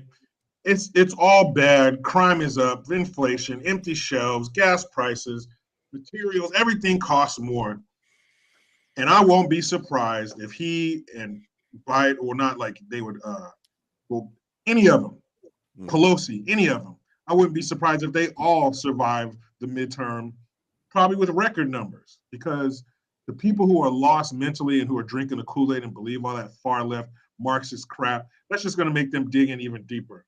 They will turn a blind eye to all this stuff just so they don't have to admit that they're wrong, or just so they don't have to have their whatever government assistance cut off or paying people to stay home. It's just, people are people, man, and people suck. And I think there's just too many dummies out there. These fools probably will survive this red wave we're supposed to have in 2022. Nancy Pelosi just went for re-election, so she ain't scared of nothing. And speaking of California, which I'm glad you brought that up, why do you think now, since it's about to be midterms, that they are so obsessed with what BLM is doing with the money? Because all before, nobody wasn't worried about what was going on with this money till now, the midterms. Now, the state of California wants to do an investigation about BLM and all this money and where it's going. It's fake. BLM was their pit bull. It was their attack dog. They needed them. The summer of 2020, they needed those fools to get out there and act stupid and tear up the country and burn stuff and, punch store owners in Texas in the face and knock them unconscious and shoot David Dorn and all that kind of stuff. So they needed them. That's why. And now they need to be their sacrificial lamb. That's exactly what they will be. All right. What about y'all guys before we start wrapping this thing up here? I mean, I think it was a great show, man. It was pretty much, we covered a lot, man. It's always an honor to be on with the Dream Team, but we pretty much covered everything, man. You know what I mean? Mr. Brandon, man, what you think about it, man? I know you usually have to be on, all these shows where you got to be a certain way. How did you feel comfortable tonight, Brandon, man, being somewhere where you finally can let your hair down a little bit? Yeah, I'm cool, man. It was good. I'm comfortable anywhere, man. I can, I'm just me, man. You know what I'm saying? And I think that having a diversity of different things that I've been on, different platforms that I've been on, I've learned to be comfortable anywhere, man. And it's good. I like hanging out with the guys, man. It's like, we like family. Some people probably think I'm racist or something because I only have the black people on my stuff, man. But it's like, dude, these are just my boys. You know what I'm saying? You had some law enforcement just the other night on the panel. Yeah, I'm talking about, but all the time it's mostly us, man. It's because y'all my boys. We get along well. And but man, Brandon, he got on me the same way when I first came on the show. He like, yeah, you thought I was somebody else. I said, man, Joe, man. I ain't gonna get on Joe tonight. But hey man, I know I look like a woke kid, man. I got the dreads, everything, man. I already know. No, I won't even that. I already know. That's why I was kind of hesitant to go to Brandon. I'm like, well, let me call in first because Brandon see me, he might think I'm one of them woke boys. Let me try. Nah, man, and if you was, that'd be a bad day for you. It wouldn't bother me. I love getting him. Clown, man. It's always cool, man. Like I said, man, these, especially after we kicked it in Arizona, at B. Tatum's book signing, man, it was so cool. It was fun hanging out after, having dinner, and just talking, man, and chopping it up.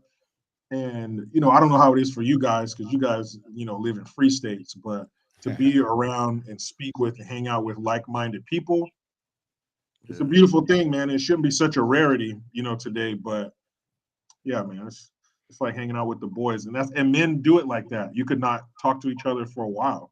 Or whatever, keep in contact with little text messages, but when you get back together, it's like you never left, man. Man. And ABL and Brandon, I want to say, man, Truly, I appreciate y'all guys coming on my platform. I'm a small guy. Y'all could have easily said anytime no, especially ABL when I went and asked him on when I called in. He could have easily said, "This fool want me on his show, man. Bump all this, man. He put me on the spot like this," but he didn't act like that, and that's cool, man. And same thing with you, Brandon, man, because I really look up to you guys. Y'all guys are one of the reasons why I started this whole channel. You know what I'm saying? When I started out, I didn't even know what I was doing or how I was doing things. But over time, I just started learning. And yeah, here I am now, 2 years later. Yeah, appreciate it. See, Good this to hear it, is man. be a perfect example of you never know until you ask. You know, Yeah. people may have thought because we got, all collectively, we have millions of subscribers that people may not, because just getting started, that we would say no, but never hurt to ask, man. And I'm never too big to be on somebody's podcast, man. I'll never be that person. I'm just B Tatum, man. Whoever decided to subscribe to me, that's them. I appreciate them, but I'm never too big to support people, man. Yeah. And like I said, and shout out to Jericho. Jericho, you've been teaching me a lot too in this game with a whole lot of, giving me a whole lot of tips about my merch. You and B Tato. And I actually started picking up on some merch sales. So, and ABL too, telling me about merch. So thank y'all for telling me about the merch game, man, because I really thought the merch game was slow, but it actually you Merch can promoted be it. a good It thing, actually man. worked. Merch can be a good thing. Yeah, you do it right. Believe You can that. have a good company, man. And I'm big on saying, I don't beg people for money and all that stuff. I offer you a service, and if you like it, good. That's how I do it, man. So it's a good Hey, thing you know what? to have options for people that support you.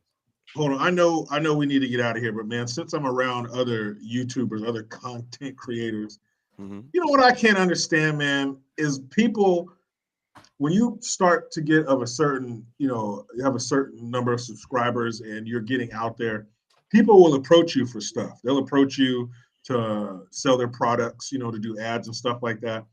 And what trips me out is the overwhelming majority of people in the comment section, the ones I read, are supportive. But every once in a while, there's somebody who's like, "Oh man, I'm not paying nothing." That's where I draw the line when you start. What do you expect people to do? Expect people, nah, man, you keep that money. I got to keep it real for this random dude in the comment section. Like, this is the natural progression of things. These things are going to start coming into your orbit. You have to take advantage of them. I never understood anybody's problem with somebody having success. But you know what? I'm gonna say something on that though. People, they're just not used to it, and they just can't. They can't see things any other way. They're just kind of stuck in the mind state, and they can't expand. But see, when they go to the movies, what's going to happen? They're going to pay for the movie. It'll be them and their girlfriend, and they're getting popcorn and drinks. They're paying $25, $40 at the gate for the movie. They're paying for the movie, all that kind of stuff, to go see it for like 2 or 3 hours. And then when they're in the movie, they're watching product placements. They're watching straight advertisements at the beginning, before the movie, and throughout the movie. I saw that Power Rangers movie. Don't judge me. I saw the Power Rangers movie. I saw it too, man. My kids wanted to see it. My kids. There you go. Yeah. And in the Power Rangers, in the Power Rangers movie, they had like one whole piece of the movie was nothing but a product placement. Like a whole third of the movie was an ad. So you watch that ad and you'll pay to go see it. But if I say, "Hey, check out my merch," oh man, I ain't paying, man. It's the mindset they can't get out of. Stupid. Well, I mean, this is what I always say. I mean, I know you guys get the same messages that I get on the back end, man. Just people thanking you for speaking out, keep going, and it's this is what I always say. People like, look, like shout out to Jericho. He went full time making content. A lot of people don't understand the work and research and different things that go behind making sometimes a 1-minute video. Right? Some people can just do it off the fly. Some people take a little bit more longer on making their content, but overall, people took and their creativity from themselves to put it out for people that actually support and enjoy, and also gives them hope to realize that they're not the only person that thinks the same way. So I always tell people this, when we provide our websites and our merch websites and things, I always say, look, while you support yourself, while you support yourself, you're supporting me, right? We're not just, I can't stand when people say people are grifting, and it's like, No, we're not. Nobody's doing anything of the sort. What you look on my merchandise site and you see a shirt or something that you really like, while you're supporting yourself and finding apparel that you like, you're actually supporting the voice that you support. So it's all perspective. Those people that think like that and they make those type of comments, they remind me of the people that claim that they support an actor, but then they'll go buy the bootleg DVD to watch the movie that they just made, right? Not really supporting the actor. So it's a mindset. It's I don't even let those people bother me, man. We know what it is, man. People know the work that we put in to do what we do, man. So it'll bother you. I know it will sometimes. People, even now, like I have a lot of people that support me, man. I see people running to me everywhere, dude. Barbershop, airport. So I get a lot of people that show me love, but it still bothers me sometimes when those people go, oh, I'm unfollowing you. It's all about the money now. It's like y'all have no idea how hard I work. You have no idea. And the thing is that think about this for a minute. I create free content, thousands of videos I've made. You watch it for free. Some people may like the ads that pop up and they click on it, and I get paid when they click on the advertisement. Free. Yeah. And there's people who won't give you nothing for free. Their whole platform is behind a paywall. But you get mad at me for free, but you have to realize that most people do support you. Like I think just as transparent, I have over 40,000 customers on my store, and a lot of people are like, I like this product, I want to share it with my family, I want to buy it, and they don't care. And the reason I came up with stuff like this or merch or stuff is because I said I want to wear patriotic merch. And if other people like what I like, then they can just buy it. You know what I'm saying? Yep. And I give it to people at a really good rate. I get all of my stuff A1 grade. All of it is made in America. We produce it in America. I had to stop doing the tumblers right here. Now I might go back to them because I'm tired of y'all.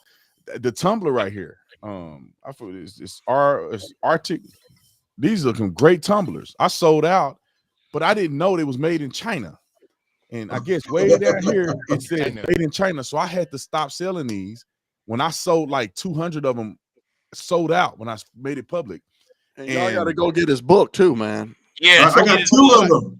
I got two of them. Beating Black and Blue. I try to keep it America first. You know what I'm saying? The things that Thank we do to try to. Thank you for selling Tumblr, Brandon Tatum. Beating Black and Blue, baby. I got his book on Audible too. I got two copies. We need ABL's book next. We need ABL to come out with that book next. I gotta do that because that's gonna be a crazy book. ABL, I digress. ABL. I want to make one announcement too. I want to out here in public because I know I'm telling everybody what's going on with my situation of getting custody of baby C. Shout out to everybody that has been donating, especially for Brother Jericho Green. Thank you, bro, for your donation as well. We're still working on it.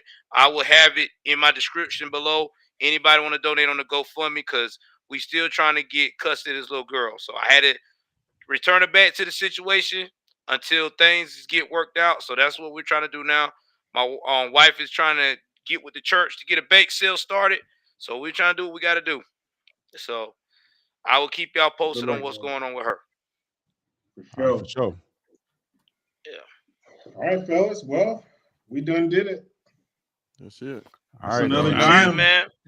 Thank y'all for coming out, man. Love y'all guys, man. And hopefully we can do it again. Brandon, don't be a stranger. Maybe we can do this once out the month, man, whenever y'all guys ain't got anything major going on. All right, for sure. Just let me know, man. I will. You know how I do. ABL, I know how you is, man. When you say yes, you coming through at the last minute, I know I'm okay. I'm here. I had to learn that about you. Like Candyman, I pop up at the right time. Yeah, you sure do. Candyman. You just gotta say ABL 3 times in the mirror. He'll be here. Yeah, he sure will. I appreciate y'all guys, man. Y'all take care, man. Hey, y'all follow these guys if you ain't following them. If you're not following them, you do not know nothing about no conservatism. I'm just being honest with you. All right, brother. All right, man. Be easy, y'all. Good night.